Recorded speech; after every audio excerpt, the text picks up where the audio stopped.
வணக்கம் நேயர்களே.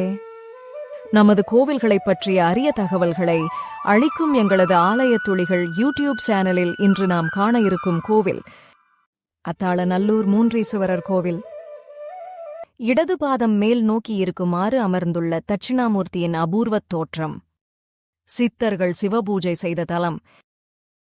அம்பாசமுத்திரத்திலிருந்து 9 கிலோமீட்டர் தொலைவில் அமைந்துள்ளது அத்தாளநல்லூர் மூன்றீசுவரர் கோவில். இறைவியின் திருநாமம் மரகதாம்பிகை. இக்கோவில் 1500 ஆண்டுகளுக்கு மேல் பழமையானது. இந்த கோவிலின் மேற்கு பிரகாரத்தில் 3 சிறிய சன்னதிகள் உள்ளன. ஒவ்வொன்றிலும் ஒரு சிறிய சிவலிங்க திருமேனியும் அதற்கு முன்பாக ஒரு நந்தியும் பிரதிஷ்டை செய்யப்பட்டுள்ளன. இவ்வாறு 3 ஈசர்கள் எழுந்தருளியிருப்பதால் கருவறை மூலவருக்கு மூன்றீசுவரர் என்ற பெயர் ஏற்பட்டிருக்கிறது.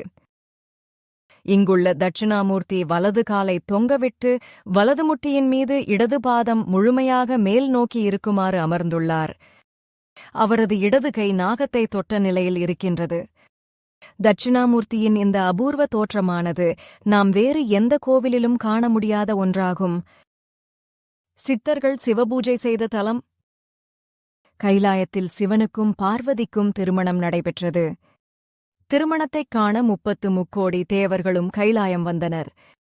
இதனால் பூமியின் வடபகுதி தாழ்ந்து தென்பகுதி உயர்ந்தது.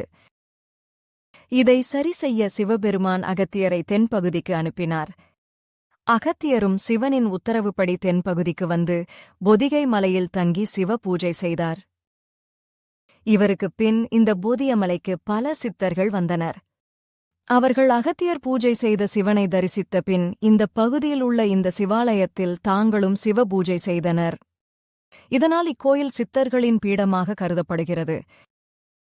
மண்டபங்களின் கொடுங்கைகளில் இடம்பெற்றுள்ள நுணுக்கமான சிற்பத் தொகுப்புகள். இக்கோவில் மண்டபங்களில் நுணுக்கமாக செதுக்கப்பட்ட சிற்பத் தொகுப்புகள் இடம்பெற்றுள்ளன.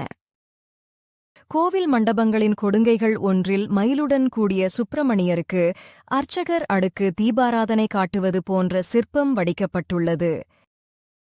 மேலும் கொடிமரம், நந்தி, பலிபீடம், 2 பக்தர்கள் ஆகியோர் அடங்கிய தொகுப்புச் சிற்பம் ஒன்றும் மிக நுணுக்கமாக வடிக்கப்பட்டுள்ளது.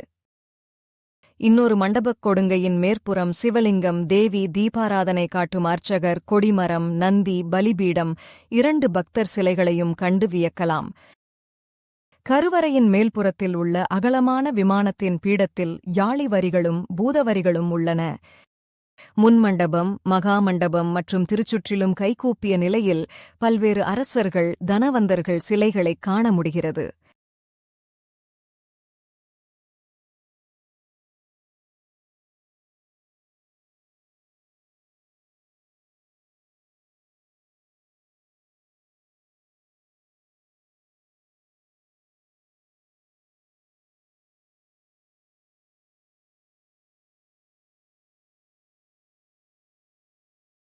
நன்றி. மேலும் இதுபோன்ற கோவில்களைப் பற்றிய அரிய தகவல்களை அறிய எங்களது ஆலயத் துளிகள் யூடியூப் சேனலின் தினசரி பதிவுகளை தவறாமல் பாருங்கள்.